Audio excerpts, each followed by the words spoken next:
하나님께서 오늘 하루도 하나님께서 여러분에게 복 주시기를, 좋은 삶 주시기를 주님의 이름으로 간절히 축원드립니다. 우리는 예수님의 기도문을 지금 함께 읽어가고 있습니다. 여러분, 기도문을 써 보시면 알겠지만 기도는 사실 우리의 내면을 보여줍니다. 하나님을 내 목소리로 이렇게 아버지라고 불러야 기도가 되는 것이죠. 아버지라고 부를 때 그런 느낌이 있습니다. 어렸을 때 정말 폭력적인 아버지를 경험했다면 그 아버지라는 소리가 정말 말하기가 좀 쉽지 않겠죠.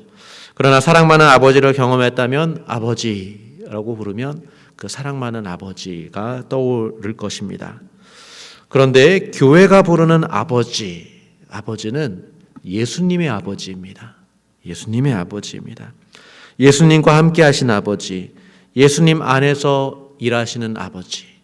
그러니까 우리가 하나님 앞에 아버지라고 부를 때는 바로 예수님의 아버지를 생각해야 합니다.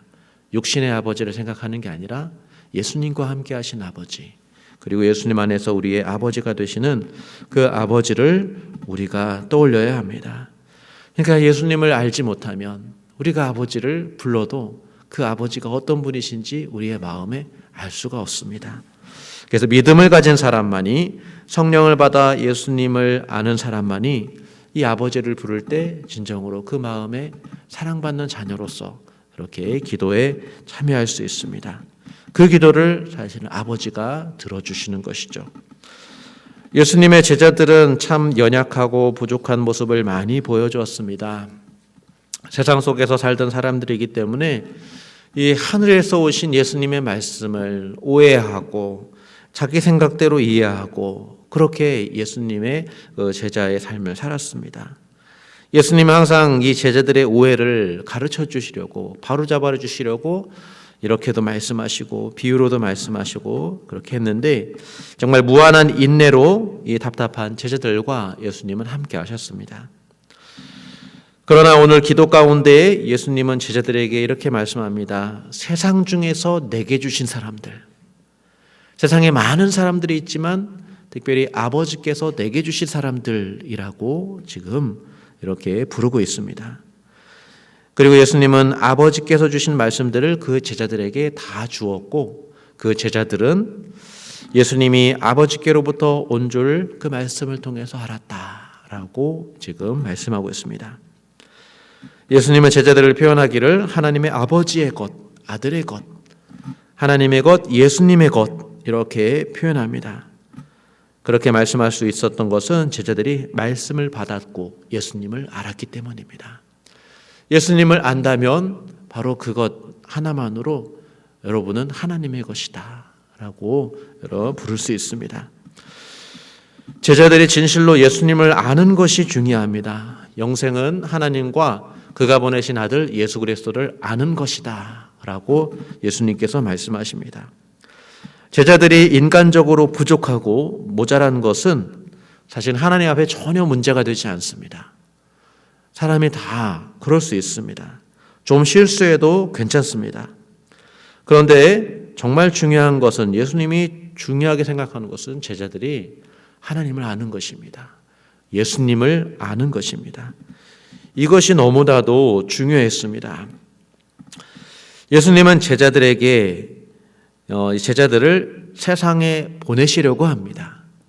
세상에 보내시려고 예수님은 지금까지 이 제자들과 함께 하셨습니다. 18절 말씀에 아버지께서 나를 세상에 보내신 것 같이 나도 그들을 세상에 보내었고, 그래서 예수님은 이미 이 세상에 보낼 준비를 하고 계십니다. 그래서 예수님은 제자들을 위해서 기도하셨습니다. 또 동일하신 그 주님은 지금도 계속 기도하고 계십니다. 교회를 위해서, 제자된 교회의 삶을 위해서 기도하고 계십니다. 그렇게 생각해 보면 교회의 사명은 예수님께서 주시고 교회 너희들이 알아서 해라 이런 게 아니라 예수님이 함께 하시고 예수님이 기도하심으로 교회의 사명이 이루어지는 줄 믿습니다. 예수님께서 일하시고 예수님께서 기도하십니다. 저와 여러분을 위해서 지금도 기도하십니다. 예수님께서 제자들을 세상에 보내시려고 기도하고 있는 모습을 지금 우리가 보고 있는데 몇 가지 그 기도의 제목들을 한번 살펴보고자 합니다. 첫 번째는 예수님이 세상을 위해서 기도하는 게 아니라 제자들을 위해서 기도하고 계십니다. 9절에 내가 비옵는 것은 세상을 위함이 아니요 내게 주신 자들을 위함이니이다. 예수님은 세상을 사랑하십니다. 그런데 세상을 위해서 직접적으로 기도하지 않습니다. 오히려 예수님은 제자들을 위해서 기도합니다. 하나님은 육신이신 예수님을 통해서 일하시듯이 예수님도 제자들을 통해서 세상에 빛을 비추기를 원하십니다. 제자들이 하나님의 몸이고 예수님의 그 제자입니다. 그렇기 때문에 사명을 감당할 사람들을 위해서 예수님은 특별히 더 기도하십니다. 제자들, 예수님을 믿고 따르는 사람들, 예수님을 아는 사람들, 그 사람들을 위해서 예수님은 기도하십니다. 두 번째로 예수님은 제자들을 보존하사 우리와 같이 하나가 되기를 이렇게 기도합니다. 우리와 같이라는 말에서 이 우리는 하나님 아버지와 예수님을 의미합니다. 예수님이 말씀하시는 우리는 하나님과 그 예수님이십니다. 예수님은 그 우리의 하나됨 가운데에서 이 세상에 빛을 비추신 것입니다. 예수님 홀로 하신 게 아니라 아버지와 함께 하시고 그 하나됨 속에서 이 세상에 빛을 비추어 주셨는데 그 빛이 오심으로 어둠과 빛이 이렇게 분리되었습니다. 빛은 세상과 제자들을 분리시킵니다. 그렇기 때문에 우리와 같이 하나가 된다라는 것은 이 어두운 세상과 구별하여 빛 가운데 걸어가는 그런 제자들의 삶을 위해서 기도하셨습니다. 세상과 구별되는 것입니다. 그래서 가룟 유다가 떨어져 나갔습니다. 제자들 가운데 하나였던 그 가룟 유다는 어둠 가운데로 이렇게 분리되었습니다. 빛과 어둠이 나누어졌습니다. 교회가 세상에 보내지기 위해서 필요한 것은 세상과 구별된 거룩한 하나됨입니다. 예수님은 이 제자들을 세상에 보내시기 위해서 이렇게 구별하셨고 우리와 같이 하나가 되기를 간절히 기도하셨습니다. 그래서 14절 말씀을 보면은 세상에 속하지 아니한 그 하나됨 때문에 미움을 받을 것이다. 이런 말씀을 하셨습니다. 그러니까 예수님은 교회가 세상에서 미움받지 않도록 세상에서 고생하지 않도록 기도하신 게 아닙니다. 예수님은 거룩하게 되기를 원했고 예수님이 아버지와 함께 하셨던 그 하나됨처럼 우리도 이 세상 안에서 진리의 말씀 안에서 하나 되기를 그렇게 살아가기를 원하셨습니다.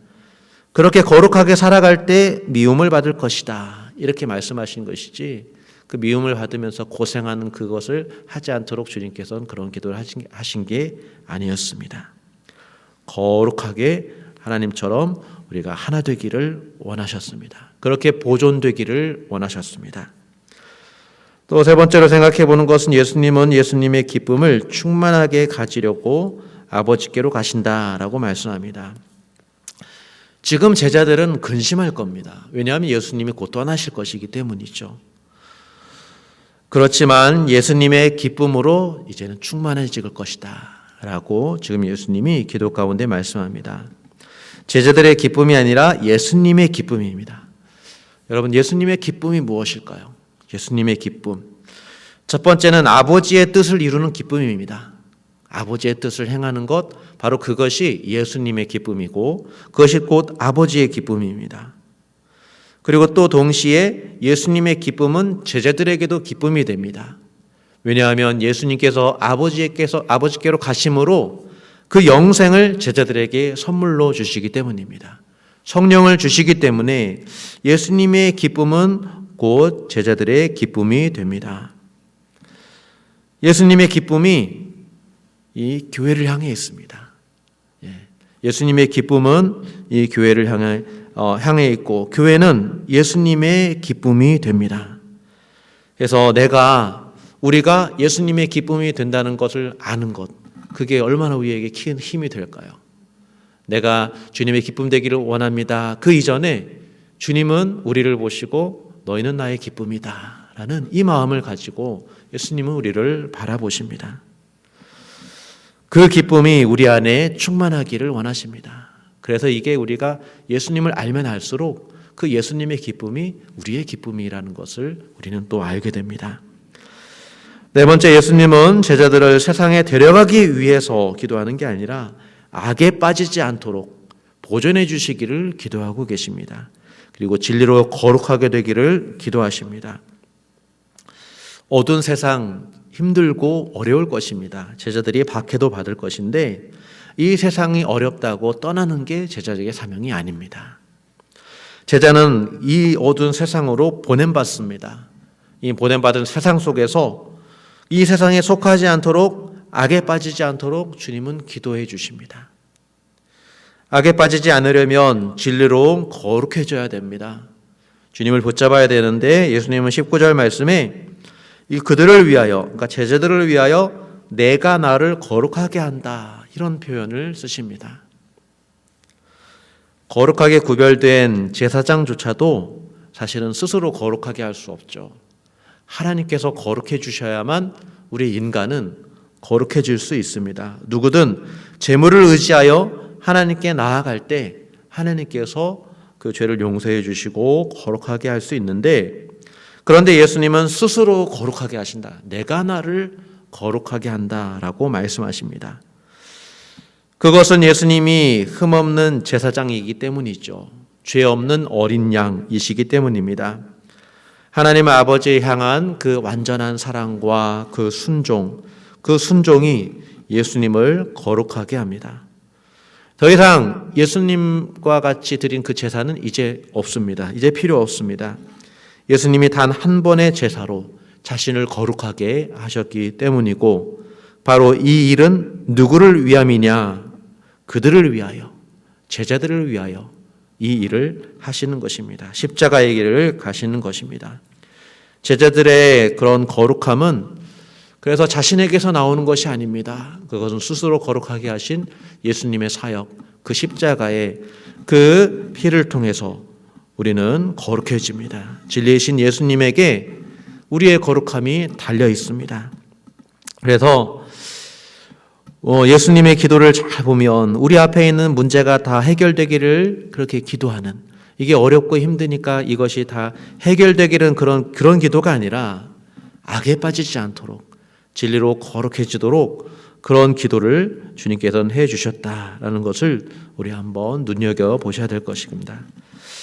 사랑하는 성도 여러분, 우리는 먼저 우리가 주님의 기도 제목이다라는 것을 아셔야 됩니다. 주님께서 우리를 위해서 기도하십니다. 주님은 우리를 아버지께서 내게 주신 사람으로 알고 기도하십니다. 내 사람으로 알고 저와 여러분을 위해서 기도하신다는 사실을 우리가 알고 위로를 얻으시기 바랍니다. 세상에서 하나님께 영광 돌릴 사람은 바로 하나님을 아는 사람들밖에 없습니다. 교회밖에 없습니다. 주님은 교회를 사랑하십니다. 교회는 주님의 기쁨입니다. 그리고 주님은 교회를 거룩한 하나됨, 그 하나됨을 위해서 기도하시면서 세상에 보내십니다. 교회는 세상이 힘들다고 이 세상을 떠날 수가 없습니다. 떠나려 해서는 안 됩니다. 주님이 세상에 속하지 않도록 지켜주십니다. 보존해 주십니다. 악에 빠지지 않도록 주님께서 지켜주십니다. 진리로 거룩하게 해주시는 그 주님을 믿을 때 우리는 낙심치 않고 우리가 교회된 사명을 이 세상에서 살아갈 수 있습니다. 주님은 우리를 위하여 스스로 거룩해 주셨습니다. 거룩한 제사장으로 십자가에서 제물되어 주셨습니다.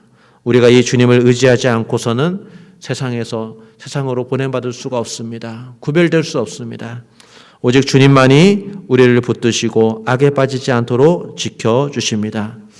세상이 힘들고 어렵지만, 그러나 거기에서 우리가 피하려 하기보다 우리를 위해서 기도하시고 악에 빠지지 않도록 기도하시고 저와 여러분을 내 것이다 라고 말씀하시는 그 주님을 의지한다면 아무리 힘들고 어렵더라도 우리가 담대하게 이 세상을 살아가며 주님의 빛과 소금된 사명을 감당할 수 있으리라 믿습니다.